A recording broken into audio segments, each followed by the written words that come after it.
법사 공덕품은 여러분들이 법화경 오중법사, 법화경을 수지, 독송, 사서, 해설을 했을 때 생기는 공덕을 지금 이렇게 설명을 하고 있습니다. 그런데 이 핵심 내용은 뭐냐면은 법화경을 오종법사를 실행했을 때 안입이 설신이 육근이 청정해진다는 얘기를 하고 있습니다. 그래서 눈의 공덕, 귀의 공덕, 코의 공덕, 혀의 공덕, 몸의 공덕, 그리고 뜻의 공덕에 대한 부분을 설명을 하고 있는데 지금 이제 지금 오늘 해야 될 부분은 바로 이제 입의 공덕, 혀의 공덕에 대한 부분을 설명을 하고 있습니다. 오늘날 여러분들 우리가 흔히 보면 안입이 설신의 육근이 청정해야 세상을 청정하게 소통할 수 있어요. 대부분이 내 눈에 안질이 생기면, 내 눈에 병이 생기면 세상은 있는 그대로 보여요, 안 보여요? 안 보이죠? 눈을 비비면 별이 안 떴는데도 별이 보입니까, 안 보입니까? 별이 보이잖아요, 눈을 비비면. 그렇듯이 안입이 설신의 육근이 청정해야 있는 그들의 세상과 소통할 수 있어요. 그래서 이건 얼마나 중요한 부분이냐면 안입이 설신 육근의 공덕이 얼마나 중요한 거냐면 내가 건강해야 세상을 있는 그대로 볼 수가 있어요. 그럼 이 세상에 시끄러운 이유가 뭐가 시끄러운 이유냐? 누가 나를 칭찬했는데도 들리는 얘기를 듣는 것마다가 뒷과 가지고 화를 내는 사람들이 있죠. 에? 도와주려고 한 건데 화내는 경우도 있잖아요. 이게 전부 다 뭐가 병이 든 거냐면 귀가 병이 든 거예요. 내 눈으로 보이는 부분이 내가 세상이 잘못되지 않았는데도 불구하고 안근이 현찮으면 보는 것마다 시비거리가 다 생기는 거예요. 그래서 똑같은 현상을 봐도 어떤 사람들은 세상을 편안하게 보는데 보는 것마다 속 뒤집는 사람 있잖아요. 가끔 보면 여러분 보면 상식적으로 이해 안 되는 시어머니 있어 없어? 상식적으로 이해가 안 되는 시어머니가 있잖아요. 근데 가끔은 시어머니만 그런 게 아니고 가끔은 친정 엄마도 이해 안 되는 친정 엄마들이 가끔 있어 없어? 있잖아요. 이게 어떤 거냐면 있는 그들이 세상과 소통하지 못하는 부분으로 그런 경우를 만드는 거란 말이죠. 이 업이 두터우면 눈이 병들게 돼 있고 키가 병들게 돼 있고 코가 병들게 돼 있고 혀가 병들게 돼 있고 육신이 병들게 돼 있고 뜻이 병들게 돼 있다. 그런데 여러분들은 걱정할 필요가 있다 없다? 뭐 때문에? 네. 법화경 때문에. 그러니까 내가 하고 있는 어떤 행위에 대해서 여러분들이 좀 긍지를 가질 필요가 있는 거예요. 근데 가끔은 우리는 기죽잖아요. 나는 언제 부처님처럼 살아보나? 나는 언제 좀 그 부처님 계율대로 살아보나? 언제 나는 그것에 도달할 수 있을까? 이걸 염려하잖아요. 염려할 필요 없다. 법화경을 공부하면서 우리는 뭐가 생겼어요? 긍지가 생겼어요. 내가 하고 있는 부분이 바로 하고 있는 거다. 그런 생각이 필요한 거예요. 내가 열심히 하고 있으면서도 이게 아니라고 생각하는 사람은 참 안타까운 사람이잖아요. 농사를 짓는 사람이 가을에 결실에 희망을 가져야 더 열심히 일하지. 이거 농사 지어봐야 본전도 안 된다 그러면 일하고 싶어 안 하고 싶어? 그러니까 여러분들 대단한 거라니까. 우리는 지금 농사를 잘 짓고 있어. 부처님 진리의 농사를 안육대라 삼락삼보리를 목적으로 농사를 잘 짓고 있다. 그게 대단히 중요한 부분이나 이거든. 여기에 내가 아무런 노력도 안 하고 난 다 됐어. 이거는 심각한 문제지만 법화경이라고 하는 부분의 경전을 만난 것만으로도 나는 과거에 어떤 대가를 치렀어도 그 대가는 충분히 가치가 있는 대가였고 이제는 그 궤도에 정확하게 잘 들어왔구나. 그래서 게을리하지 않고 부처님 가르침대로 살기 위해서 노력하면 되겠구나 라고 하는 부분이 긍지가 필요해요. 그래서 제가 가끔 하는 얘기가 뭐라고 얘기해요? 자존심은 세우지 말고 자존감은 가져라. 여러분들이 자녀분들도 키울 때 뭘로 키워야 돼? 자존감을 키워줘야 돼. 그럼 자존감이라는 자체가 뭐가 자존감이에요? 난 이 세상에 필요한 사람이 자존감이라면 난 이 세상에 꼭 필요한 사람이다. 근데 어떨 때 자존감이 생기냐 이거예요. 인정받았을 때, 부모로부터 인정받았을 때, 선생님으로부터 인정받았을 때, 친구들로부터 인정받았을 때 자존감이 생겨요. 그러니까 자존감이 떨어지는 사람이 주로 갖는 게 뭘 가져요? 자존심을 가져요. 그 자존심이 너무 소위 이 자존심의 욕망이 불타는 사람들은 사사건건 불만인 거예요. 사사건건. 부부지간에도 서로 자존심 때문에 싸우잖아요. 인정하십니까? 네가 나를 학살이 껍데기로 알아. 그래 기분 나쁘다 이거. 내가 돈 벌어도 너 다 줬는데. 근데 제일 기분 나쁜 게 뭐냐면 난 돈 벌어다 너한테 다 갖다 맡겼는데 이웃집 아저씨는 한 푼도 안 갖다 맡겼는데도 불구하고 그거 보고 잘한대. 그러니까 남편의 입장에서는 속 뒤집어져 안 뒤집어져? 많이 벌든 적게 벌든 나는 그래도 너를 믿고 내가 모든 걸 다 갖다 바쳤는데도 불구하고 나를 인정 안 해주니까 자존심이 상하는 거예요. 그러니까 뭐 맨날 만나면 이제 마음에 안 들어. 근데 기본적인 마음이 눈이 삐뚤어지고 귀가 삐뚤어지고 코가 삐뚤어지고 입이 삐뚤어지고 육신이 삐뚤어지고 의식이 삐뚤어졌는데 오죽하겠어. 그러니까 내 눈이 정상적이었을 때는 아무 문제가 없는데 눈을 비비면 별이 왔다 갔다 하시. 그러니까 그 별은 있는 별이에요, 없는 별이에요? 없는 별인데 있는 별이라 그러면 병든가 안 병든 거야?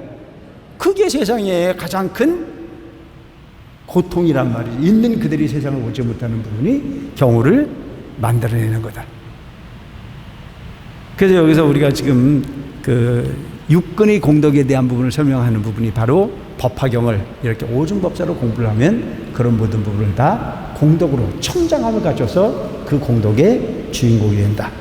그때 세존께서 이 뜻을 거듭하시고자 개송으로 말씀하셨습니다. 이 사람의 혀는 맑고 깨끗해서 마침내 나쁜 맛을 받지 아니하리니 그 먹고 씹는 것은 다 감로의 맛이 되리라. 여러분, 이 입이 말이에요. 입이 먹는 것만 다 맛있는 사람은 반찬 투정할 필요가 있을까 없을까? 복 많은 사람이에요. 복이 많은 사람은 그냥 입에 집어넣으면 다 달아. 얼마나 행복할까? 우리 집 아내가 음식 솜씨가 없어도 그가 해주는 건 다 맛있어. 그래 안 그래? 그거 복 있는 거라니까. 이 법화경 공부하면 앞으로 반찬 투정 안 해. 뭐 이번 생을 가지고 있는 업덩어리니까 어쩔 수 없다지만 다음에는 아마 걱정도 없을 것 같아. 그러니까 여기 혀의 공덕이 나쁜 맛은 받지 않아. 그냥 먹고 싶는 것은 다 감로의 맛으로 변해. 그러니까 얼마나 행복해요. 난 제일 행복한 사람이 어떤 사람인지 알아요? 그냥 누우면 자. 그런데 어떤 사람은 밤새도록 잠을 못 자는 사람이 있어 없어? 밤새도록 잠을 못 자. 깜깜하면 두려워. 이 날이 언제 밝을까 싶어가지고. 근데 그렇게 밤을 지새고 나면 그 이튿날 또 밤은 보냈는데도 피곤해 안 피곤해? 피곤하잖아. 이거 얼마나 죽겠어요. 근데 복이 있는 사람은 그냥 베개만 갖다 대면 그냥 자.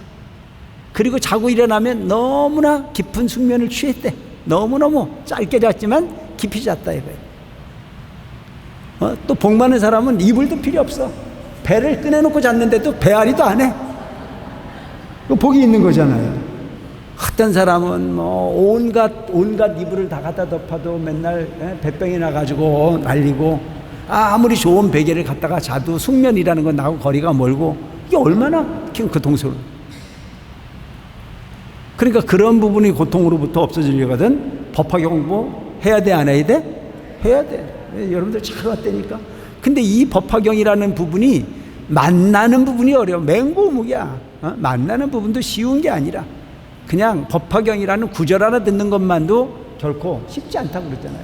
그런데 하물며 법화경을 내가 모시고 내가 법화경을 보고 법화경을 소리내서 읽고 그리고 법화경에 대한 강의를 듣고 또한 법화경을 내가 쓸 수 있는 부분이 인연을 갖는다면 그거는 아주 수승한 공덕일 거다. 더 이상 말할 게 뭐 있어. 그냥 법화경의 한 구절을 그냥 읽어도 그 한 구절을 누군가를 통해서 듣기만 해도 그 공덕은 어마어마한 공덕이다. 전번에 우리가 수의공덕표에서 얘기했잖아요. 진짜 저는 그걸 지금도 계속 내가 요건 참 중요하게 써야 될 부분이 대목 중에 하나다. 모든 테란스파의 중생이 공덕을 짓궂어서 아라한과를 얻는 공덕보다 더 큰 것이 법화경 한 구절을 듣는 게 더 크다라고 얘기했다면, 여러분들은 지금 어느 정도 이제 나는 안육따라 삼맥삼불이를 시작했다, 그런 긍지를 가질 필요가 있지 않겠냐 이거예요. 대단한 부분이에요. 근데 지금까지 우리가 법화경을 뭐 쓰고 읽고 맨날 해도 그게 뭔 뜻인지도 모르고 갔는데, 그만큼 법화경과의 어떤 그런 마음을 열고 법화경을 이해하는 부분은 쉽지 않은 결과다. 그런데 여기서는 지금 보면 설사 안육따라 삼맥삼불이를 얻지 못한다는 치더라도 이렇게 법화경의 오종법사로서의 행을 실행하면 안이비설치는 육군이 청정해진다 이거예요. 눈이 청정해지고, 귀가 청정해지고, 혀가 청정해지고, 코가 청정해지고, 몸이 청정해지고, 뜻이 청정해져서, 그러니까 청정해지다는 자체는 참 좋은 거란 말이죠. 그래서 그 공덕이 단순히 청정해지는 게 아니고 그 공덕의 가지수를 아주 리얼하게 이렇게 설명을 하고 계십니다. 그런데 지금 효의 공덕을 얘기하고 있는데, 이제 주방장도 필요 없어, 레시피 필요 없어. 왜? 내 집에서 요리를 다 하니까. 얼마나 좋겠어요, 내 집에서 요리를 다 하니까. 깊고 맑은 묘한 음성으로 대중에게 설법돼 온갖 인연과 비유로 중생의 마음 인도해서 듣는 이는 다 환희하여 온갖 좋은 공양 베풀리라. 여러분 참 이게 너무너무 행복하잖아요. 어떤 사람은 설명을 해도 상대가 알아먹어요, 못 알아먹어요? 못 알아먹어요. 그런데 법화경 공부를 열심히 한 사람은 어떤 말을 해도 상대방가 기가 막히게 알아먹어. 그래서 개떡같이 말해도 찰떡같이 알아먹는다. 이게 얼마나 좋아. 뜻이 통해. 그 사람의 혀는 그냥 이무용자야. 설명만 하면 다 알아먹어. 그러니까 이 세상에서 내 말을 제일 못 알아먹는 사람이 누구라고? 내가 여러 번 얘기하는데, 이 세상에서 제일 말이 안 통하는 게 누구라고? 누구야? 우리 집 영감이지. 왜 말이 안 통할까? 왜? 짧게 얘기해도 알아먹을 수 있는 부분을 너무 길게 얘기하는 부분을 자꾸 습관들이다 보니까 튀어. 그래서 이 세상의 모든 엄마들의 공통분모가 뭐라고? 이 세상의 모든 엄마들의 공통분모는 잔소리꾼이래. 하도 내 자식이니까 내 자식을 너무 귀하게 생각하다 보니까 했던 말 또 하고 했던 말 또 하고 또 했던 말 또 하고 하다 보니까 그렇게 잔소리꾼으로 인식될 수밖에 없다. 어저께 내가 어떤 그 내용을 알아보니까 어떤 교수가 나와서 얘기를 하는데, 부모는 자식을 교육시키지 마라 이런 얘기를. 부모는 자식을 교육시키지 마라. 부모는 자식을 사랑하라. 그러니까 우리가 시키는 교육은 주로 어떤 교육입니까? 우리가 시키는 교육은 잔소리를 통해서 네가 실패하지 않고 네가 더 많은 정보를 정확하게 알아서 경쟁에서 이기는 부분의 교육만을 하고 있잖아요. 근데 그걸로 되는 게 아니에요. 그 아이는 어떤 아이이고 싶어? 창의력이 있는 아이. 이 세상을 헤쳐나가고 이 세상을 행복하게 살 수 있는 그런 삶을 사는 게, 그러니까 제일 행복한 사람이 어떤 사람이에요? 내가 잘할 수 있는 일을 내가 재미있게 일할 수 있는 사람이 제일 행복한 사람이에요. 그거를 열어주는 부분이 바로 부모야. 그럼 부모는 어떤 부모가 되어야 되느냐? 자식이 행복해하는 일을 지켜봐주는. 그러면 그 아이는 이 세상에 일을 안 하고 살 수는 없는데, 내가 그 일을 재미있게 행복하게 일할 수 있다면 그 사람은 극락을 사는 거가 되겠죠. 근데 내가 뭘 잘하는지 모르는 경우가 너무 많아요. 참 심란하잖아요. 유치원을 졸업시키고 초등학교를 졸업하고 중학교, 고등학교를 갔는데도 내가 뭘 좋아하는지 몰라. 그래서 좋아하는 전공에 대학을 선택하는 율이 얼마 안 된다고 그러잖아요. 그런데 여러분, 밥 먹고 사는 일이 뭐 먹고 위에 일을 안 하면 못 사니까 일을 하긴 해야 되겠는데, 하기 싫은 일을 죽기 싫어서 하는 일은 그 삶이 고통스러운 삶이에요. 그런데 내가 하는 일이 재미있는 일이고, 내가 하는 일이 행복한 일이고, 내가 하는 일에 성취감이 있는 일이고, 내가 하는 일에 적성이 맞는 일을 그렇게 한다면 그는 일을 통해서 행복하고 그 결과를 통해서 먹고 살기 때문에 그 사람은 행복할 수 있습니다. 그렇게 생각하지 않으세요? 근데 오늘 우리는 그 자식을 어떻게 봐요? 욕심으로 봐요. 내가 했던 결과가 그러니까 너는 그렇게 해라. 그러니까 아이는 하나도 재미가 없는 거예요. 그래서 전공을 이리 바꾸고 저리 바꾸고 나중에는 전공과 전혀 내 적성과 맞지 않는 전공을 공부하고 난 이후에 그 일이 재미가 없으니까 나와가지고 방황하다가 세월 다 보내는 경우도 무척 많더라. 근데 오늘날 우리가 꼭 왜 보면은 미리 세상을 예측하냐 이거예요. 우리가 어렸을 때만 하더라도 부모님들이 만화책 보면 난리 벚꽃하게 났어요. 만화책. 그건 불량한 아이들만 보는 거라 이거예요. 그 당시에 숨어서 만화책 봤던 사람들이 그 만화책의 창작력이나 만화를 그리는 부분의 적성을 가지고 떼돈 버는 사람 많아. 옛날에 게임하면 망하는 줄 알았는데 게임해가지고 지금 어마어마하게 그 상상을 초월할 만큼 돈 많이 버는 아이들 많잖아요. 많죠? 이 세상에 답이 어디 있어요? 그래서 이 세상에 정답은 없다. 왜? 세상이 변하는 부분과 내가 지금 행하고 있는 부분이 맞아떨어지면, 그래서 가끔은 지구멍에도 볕들 날이 있다 없다? 있다 이거예요. 어떻게 미래를 예측하냐 이거예요.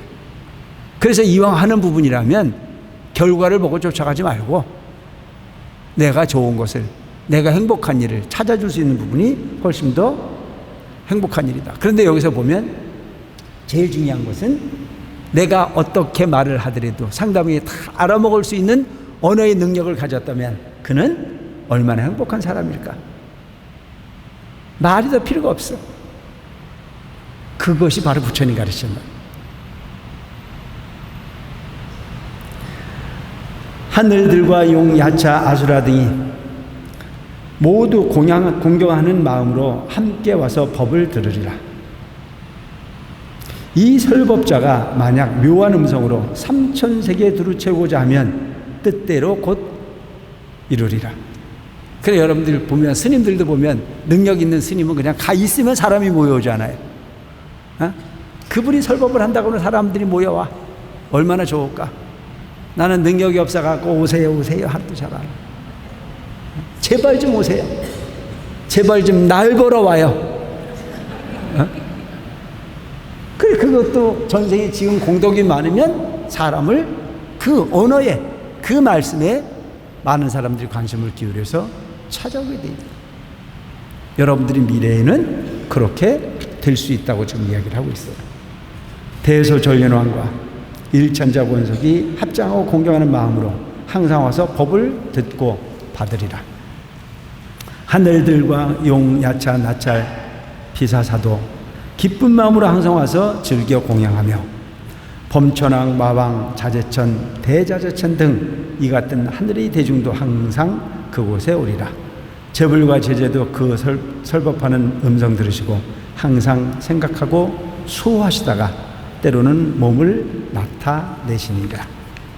또 상정지라 만약 선남자 선여인이 이 경을 지니고 읽거나 애우거나 해설하거나 베꼈으면 800가지의 몸의 공덕을 얻으리라.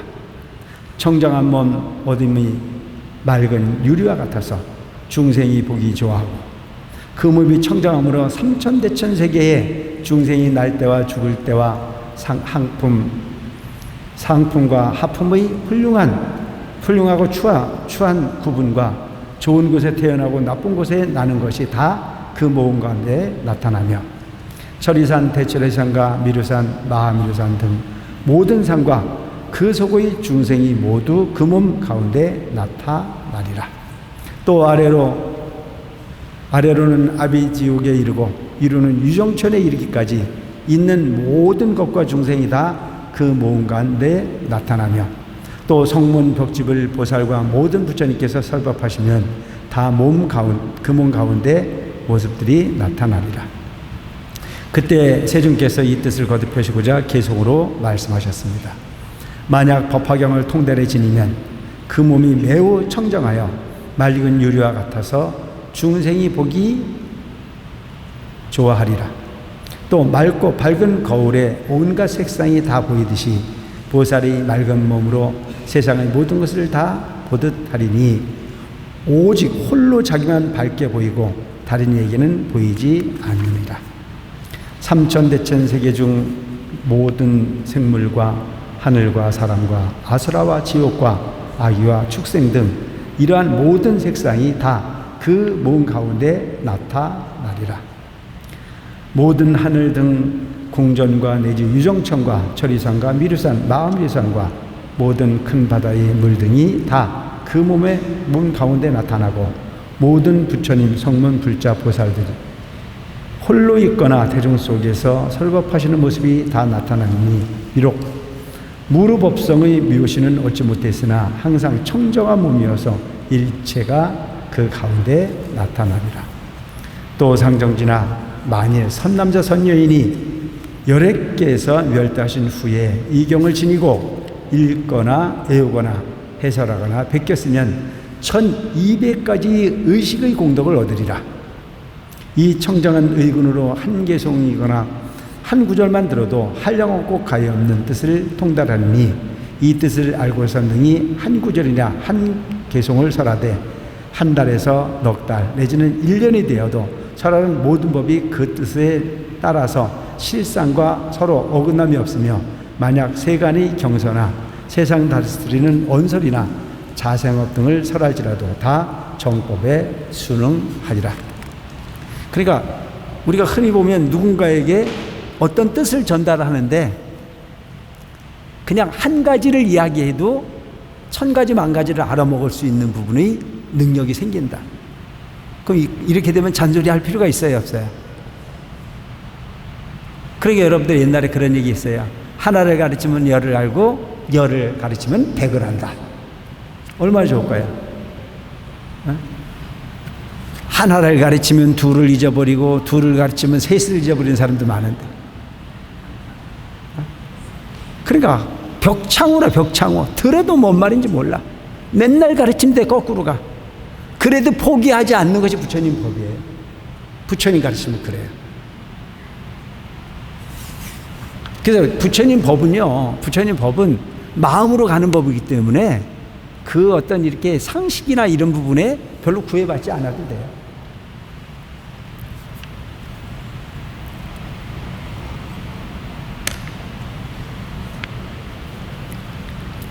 삼천대천 육지중생의 마음에 행하는 바와 마음이 움직이는 바와 마음에 희론하는 바를 다 알리니 비록 무르지에는 얻지 못했으나 그 의근이 청정하기가 이와 같아서 이 사람이 생각하고 주량해서 말하는 바는 다 불법으로 진실하지 않음이 없으니 또한 이것은 과거세 부처님께서 경 가운데에서 설하신 바이니라. 여러분들이 우리가 기도를 열심히 해서 마음을 청정하게 비우고 법화경을 신봉하고 노력하다 보면 그 마음에서 모든 부분이 다 열린다는 얘기예요. 그래서 정문에서 얘기했던 부분과 본문에서 얘기했던 부분이 차이가 있는 것이, 정문에서 이야기했던 부분은 흔적으로서의 가르침이기 때문에 항상 나라고 하는 부분이 세상의 중심이라고 말하지만 본문에 들어가면 뭐가 따라오냐면 부처님의 신통력이 따라와요. 신통력. 그래서 기도를 하거나 노력을 하면 내가 의도하지 않은 부분도 아는 법이 생겨요. 그게 부처님 가르침이에요. 그래서 여러분 초등학교 문제내도 안 가보신 분들도 기도를 해서 훤히 밝아서 세상을 보시는 큰 스님들이 많이 계신단 말이죠. 이 세상 모든 부분은 참 묘한 법이 있는 거예요. 묘한 법. 그 마음의 여러분들이 그 능력이 가지고 있는 안입이 설 수 있는 육근의 능력이 그렇게 어마어마하다. 그래서 여기서 이야기하고 있는 부분이 육근이 청정하면 지금 그 청정한 부분의 결과로 이런 부분이 혀의 공덕이 생기고 뜻의 공덕이 생기고 몸의 공덕이 생기고 눈의 공덕이 생기고 귀의 공덕이 생기고 이런 공덕이 그렇게 생긴다. 그때 스님께서 이 뜻을 거듭 펴시고자 개성으로 말씀하셨습니다. 이 사람이 뜻이 청정하고 총명하며 통미하여 탁하고 더러움이 없어서 이 묘한 의군으로 상중하의 법을 식별하고 한 계승만 들을지라도 한량없는 뜻을 통달하여 차례로 법과 같이 살아되 한 달에서 넉 달 내진 1년에 이르리라. 이 세계 안팎의 모든 중생과 하늘, 용, 사람과 야차, 귀신 등이 이 육치에 있으면서 생각하는 갖가지를 법화경전인 공덕으로 일시의 모든 것을 다 알리라. 그 뜻이 있으면 다 열리는 거예요. 시방의 수 없는 부처님께서 백복으로 장엄하신 모습으로 중생위에 설법하시는 것을 듣고 능히 통달해지며 한량없는 뜻을 생각하며 설법 또한 한량없이 하되 처음에서 끝까지 망각하거나 차고 없으리니 법화경을 받아 지닌 때문이니라. 또 모든 법상을 다 알고 뜻에 따라 차례를 알며 명자어원에 통달해서 아는 바와 같이 연설하리라. 이 사람이 설하는 바는 다 과거불이 법이리니 이런 법 사람으로 대중 가운데서 두려울 바 없으리라. 법화경 통달에 지니는 이는 의근이 맑기가 이와 같으리니 비록 무르는 얻지 못했으나 우선 이 같은 모습 있으리라. 이 사람이 경친이고 희유한 경지에 머물러 있어서 일체 중생이 환희하고 사랑하며 공경하는 바가 되고 능히 천만 가지 훌륭하고 교묘한 말로 분별해서 설법하리니 이것은 법화경친인 까닭이니라.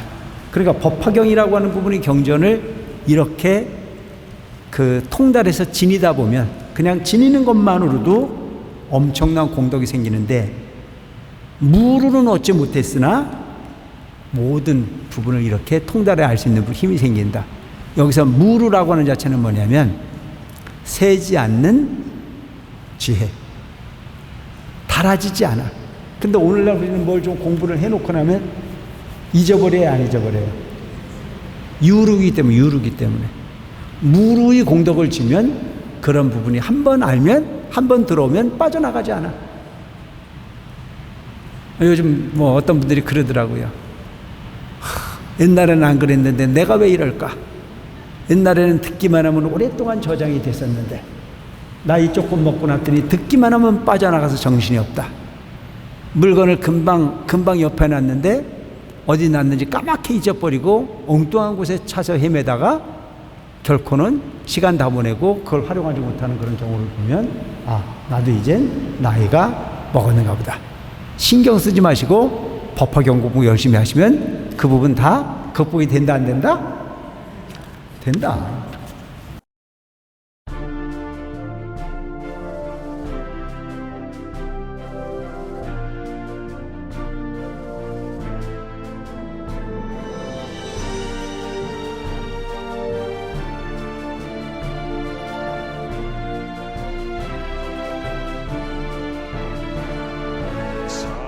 상정진 보살이여 법화경을 받아지며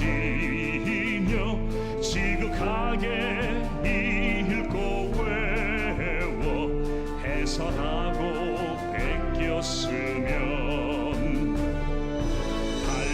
800가지 눈의 공덕 1200의 귀의 공덕 우리 몸이 장엄하여 청정하게 변하리라.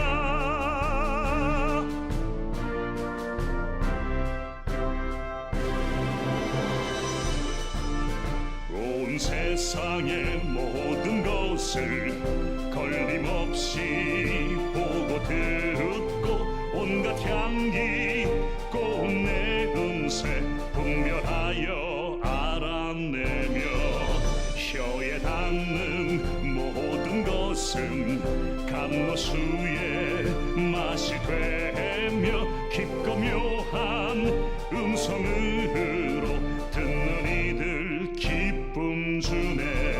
실상묘법 연화경 나무묘법 연화경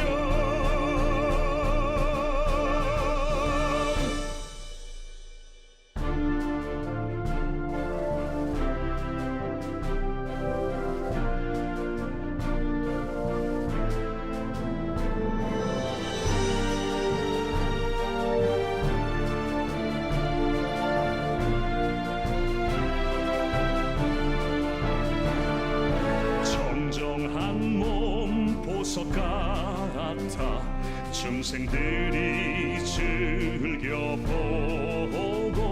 마음이 깨끗하여 하는 말이 다 바르며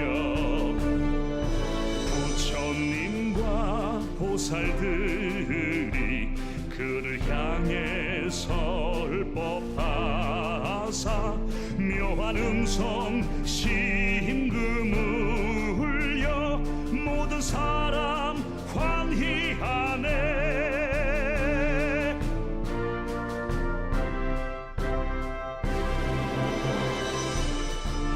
생각 또한 진실하여 한 구절의 법을 듣고 한량 없는 뜻을 알아 진실하게 살아가네. 법화 형을 가진 공덕 희유하여 불사의라 세존께서 몸 납투사 찬탄하고 수호하리. 실상묘법 연화